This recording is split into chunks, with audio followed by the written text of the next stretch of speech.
Hi, I'm Kari Greger. Welcome to my channel.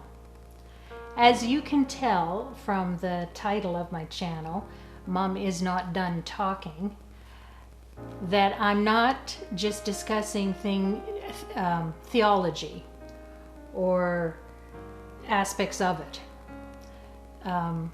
Although that's where I think I can have the most impact. This channel is also about the way that our adult children abandoned us, their parents. I'm not going to process grief on camera. I don't want to get into personal specifics, but I do believe that Elevation Church has a lot to do with it. Everyone at Elevation Church who are in an internship or on staff are in counseling. I learned about that from a former member. The frequency of these therapy sessions, I don't know. But I do know that my adult children have been subject to months and years of Elevation Church's guidance. I will question their advice, since we haven't heard from our adult children for 6 years. If I'm being pessimistic, I would call it brainwashing, not therapy or spiritual formation. So all the people who are being brainwashed Yeah. by this cult leader Uh-huh. are being told that anybody who says, I really think you should consider what you're being taught at this church. There's some really bad things being taught. Aha! You're one of those people that Pastor Furtick told us about. And you're we already know about you. you're not my maker. I'm going to read an excerpt of a book. It's called Estrangement of Parents by Their Adult Children. It's written by Sharon Waters. The link to the new edition is going to be in the video description. I strongly identify with Sharon's experience, and I just can't express it or articulate it as well as she has. So I'm going to read it. It's just easier, and I think hopefully this will be helpful to some people out there. So this is Sharon Waters. When my children began to pull away from me, their distancing behavior was a complete mystery. I felt heartbroken, confused, ashamed, alone, and silent with this all-consuming hurt. I can identify. But after several years, I discovered I was not alone. And estrangement of parents is being called the silent epidemic in family relationships. Actually, I heard a statistic that it's up to 25% now of adult children estranged from their parents. Now there is a plethora of blog posts, books, and articles on the topic of estrangement of parents by their adult children. There are support groups and seminars, and there's been a segment on Oprah. It has become a popular topic of relationship interest in printed and online material, and editors are willing to pay anyone with a thought on the subject. To be clear, it's not about what results from an obviously troubled childhoods. The social services have not been running in and out of the door. It's not about those kids whose parents sent them to school with bruises or half-dressed. Those are cases where parents, the kids, and the next-door neighbor would have said there were serious issues.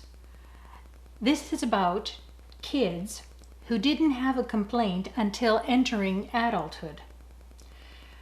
Childhood remembered was okay for these kids transitioning into adults until they suddenly remember that it wasn't. In their hindsight, an average childhood becomes a recollected nightmare of abuse and neglect.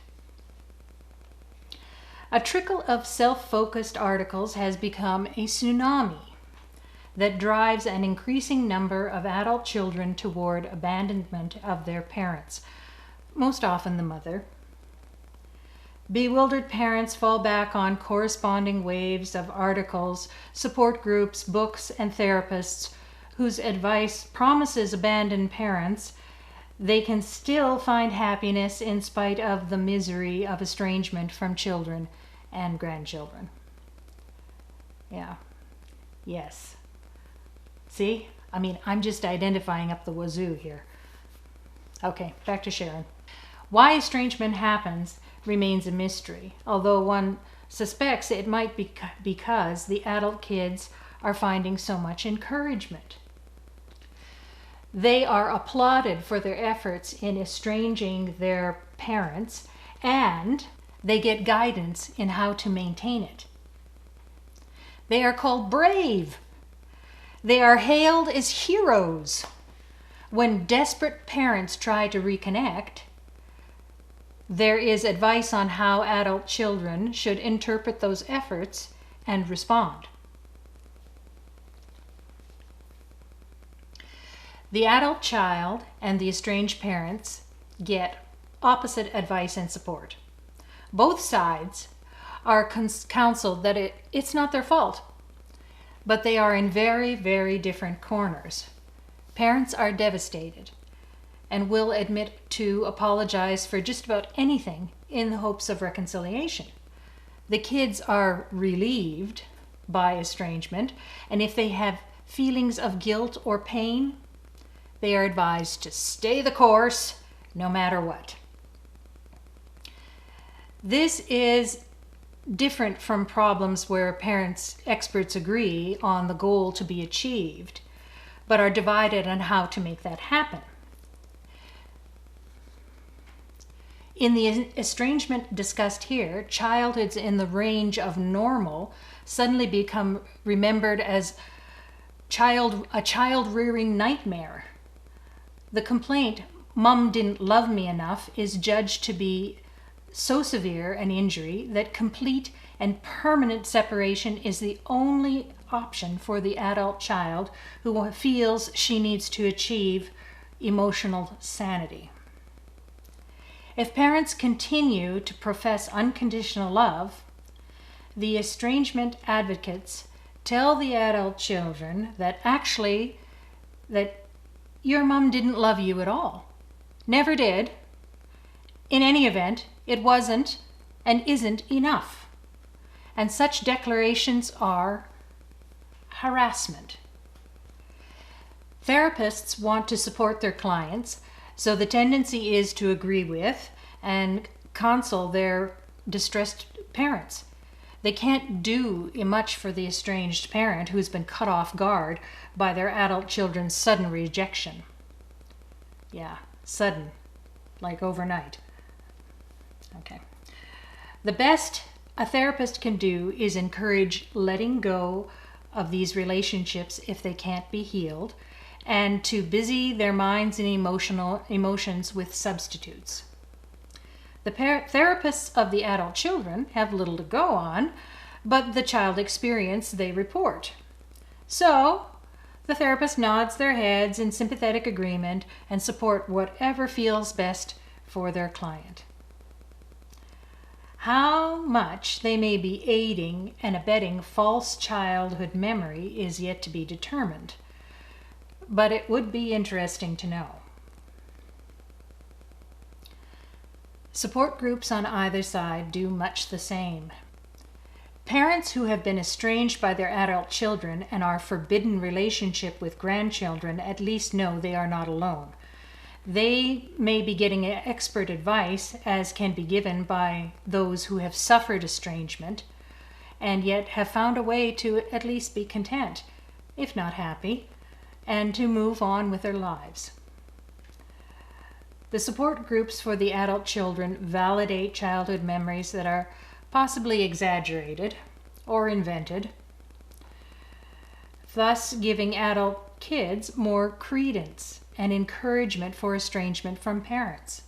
Adult children arguments are more one-sided and put all the blame on the parents. Focus on the child while suffering and pain for the parent is just justified or ignored.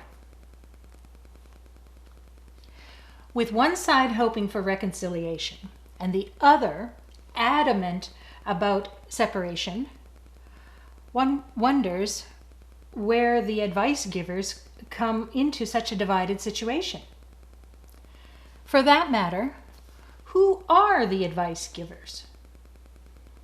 Well, there are suddenly a plethora of writings on the subject. Are they really giving expert advice? No rigorous studies have been done so far on the causes of the estrangement epidemic. The advice writers can include anyone who has read the back of a psychology book or has published numerous books on relationships.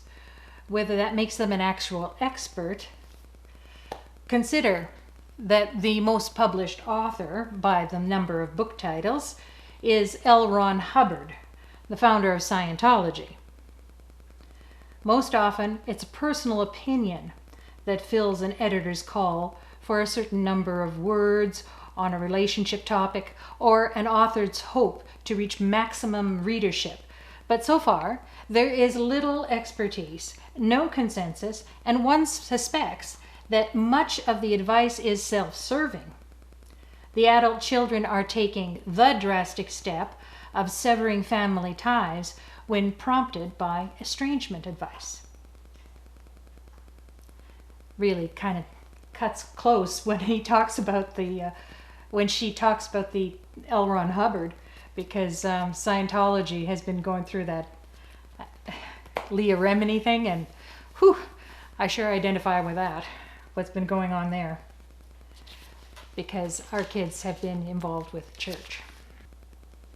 Articles written for the adult child focus not only on how bad the offending parent was, but also offer ways to interpret the parent's attempt at reconciliation. Parents assume that they have loved their children, then their adult children will return love and respect to them as they mature. That's what I expected. The estrangement supporters' response is that biological connection is no reason to love a parent or have relationship. Just because they gave birth to you, it's not significant, and the adult child owes mom nothing. They declare that biological birth is only a blip in time. Well, they dismiss 20 years or so of commitment of parents loving and caring for the needs of their children.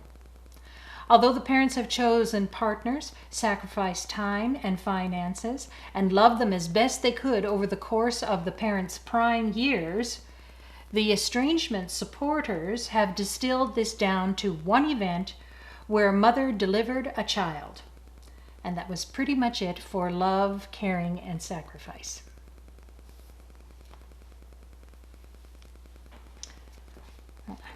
That's pretty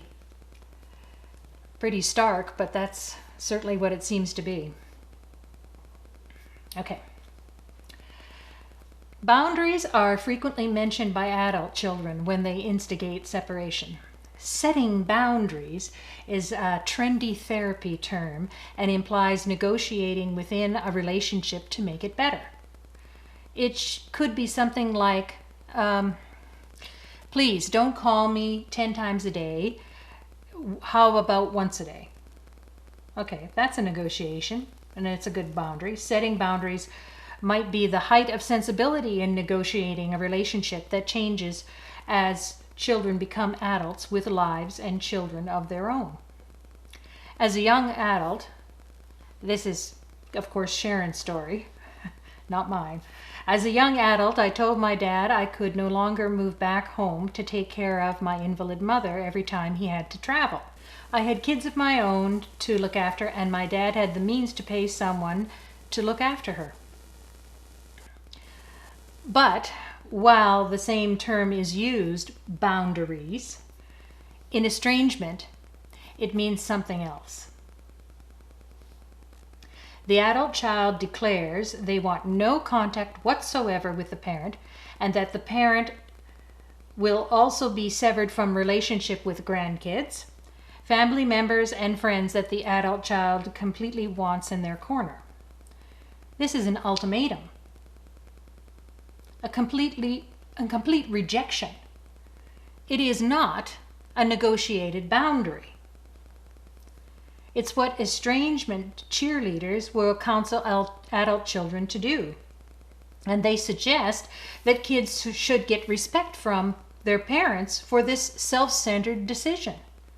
If a parent doesn't get that, well, that just proves what an unsympathetic rotter they are. In counseling, it is often suggested to parents that they make some kind of effort to communicate while emphasizing love and forgiveness.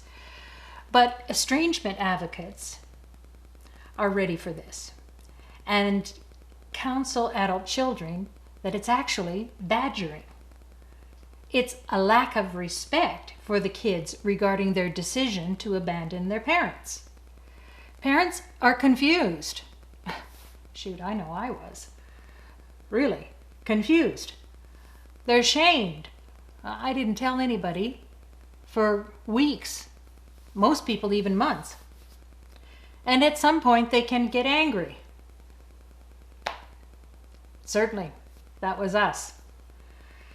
It's an understandable reaction, but the interpretation is reinforced for the adult child's position that anything you hear from an estranged mom or dad is proof of bad karma.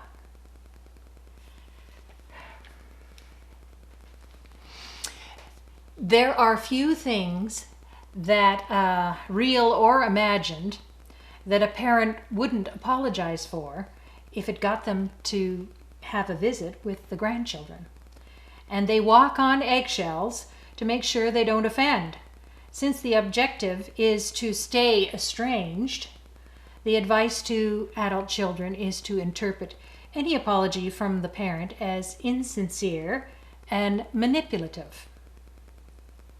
It's counseled as something the adult child must overcome from and not accept if a healthy, complete separation is to be achieved. I find it really interesting that the healthy separation is emphasized here, because one of the last communications with one of our children said that we were severely unhealthily, emotionally enmeshed as a family. What 22-year-old comes up with that on their own? Counselor. Okay. Eventually, estranged parents learn nothing they express. Anger, remembering the wonderful times, saying how much they love them, gets anywhere with their children. Nor do apologies succeed in rebuilding the relationship. There is so much advice given to an adult kids about parents who don't respect you and don't love you that any response is said to be just the parent's negative tactics to bully and abuse the adult child further.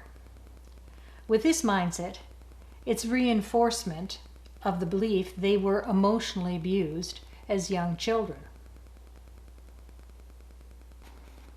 While analyzing how to respond to frantic parents, estrangement advocates clearly leave the impact on others unsaid. What of the grandchildren? How much harm is done to them? Are they being deprived of doting grandparents? Are grandchildren confused by their parents' anger? And the reality they know doesn't match up with the grandma they knew or might imagine.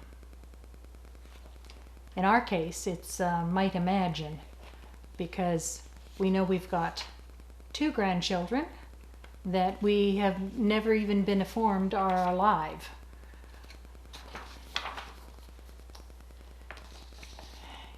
Yeah. Okay. Will they fail to build trusting relationships in their adult lives? Will they eventually learn that they too should turn on and estrange their parents? It's not a thought in estrangement advice to adult children. Something they should think about, though. All focus is kept on how immediate and emotionally healthy instigating estrangement will be for the adult child. Future consequences or impact on friends and family members aren't considered significant enough to be mentioned. Another discussion that's misleading is caretaking of elderly parents. Granted, this gets more stressful in a contemporary life because it's potentially expensive and time-consuming beyond what busy and stressed out adults or adult children are already facing.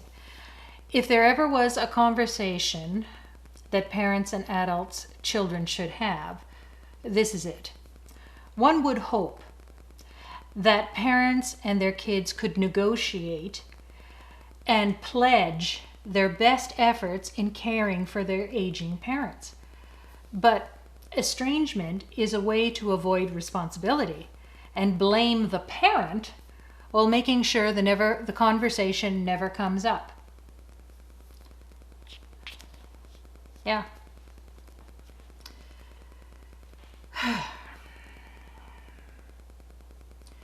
Advice to adult children about estranging their parents is seen through estrangement-colored glasses. There is no consequence too extreme for the mom or dad who is pronounced guilty of poor parenting, didn't love their kids enough, or didn't make every effort to put the child's needs first and foremost.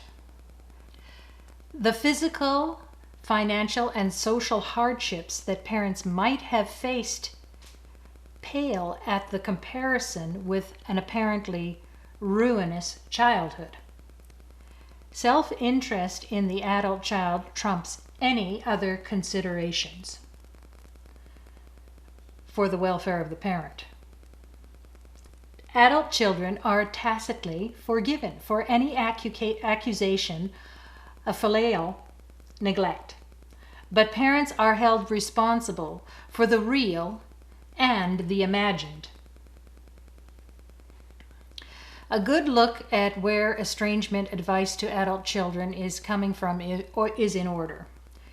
Who is giving the guidance? Well, estrangement becomes a pandemic. Has it gone from giving young adults advice about peer relationships or parenting to advising adult children about what their childhood should have been? That's the end of it, by Sharon Waters. I do question who has been giving advice to my adult children. I question what theology supports the breaking of the 5th commandment to honor your father and your mother.